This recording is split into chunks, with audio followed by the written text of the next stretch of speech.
Okay, good afternoon, everyone. Today we're going to talk about something that affects all of us right now. Rupiah under pressure, understanding the drop to 17,500 US dollar.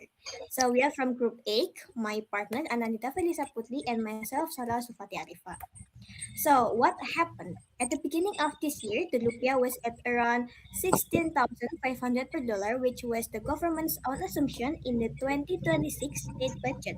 However, on April 2nd, it crossed the 17,000 level for the first time, a threshold economists call a psychological level. By May 12th, Bloomberg recorded a new low of 17,512, and by May 21st, it dropped even further to 17,600. In response, Bank Indonesia raised its benchmark rate to 5.25%, the first hike in 2 years. So, why is the rupiah weakening? The reason from outside or global, the first is Middle East conflict and rising oil prices. U.S. island tensions have pushed global oil prices higher, increasing Indonesia's energy import costs. The second is the strengthening of the U.S. dollar, which caused capital outflows in March 2026 alone. Indonesia saw U.S. dollar 1.1 billion leave its markets. Third is the uncertainty around U.S. tariff policies after Liberation Day, which shook investor confidence in emerging markets. And fourth, both Moody's and Fitch recently downgraded Indonesia's economic outlook, making foreign investors more cautious. And the next is from outside or domestic reason. First is fiscal policy uncertainty. President Prabowo's 30 billion US dollars spending programs have raised questions about long-term sustainability. Second, investors are worried about possible interference with Bank Indonesia's independence, which has little confidence.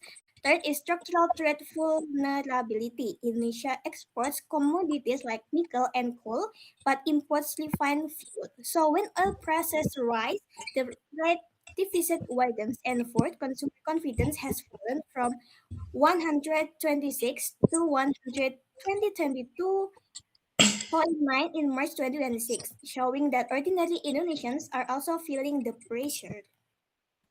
So how does this affect Indonesia? First, import costs have risen significantly.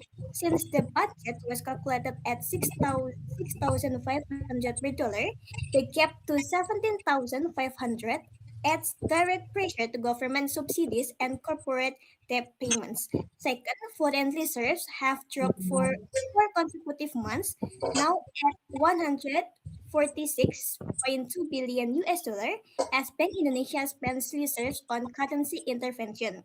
And third, Indonesian business are warming of potential job cuts, especially in energy, retail, and electronics manufacturing, if the rupiah stays weak. Okay, take a look at this chart. We can see that the rupiah has been going down slowly but steadily throughout 2026. What is worrying is how fast this happened in just a few months. The rupiah went from 16,500 all the way past 17,500.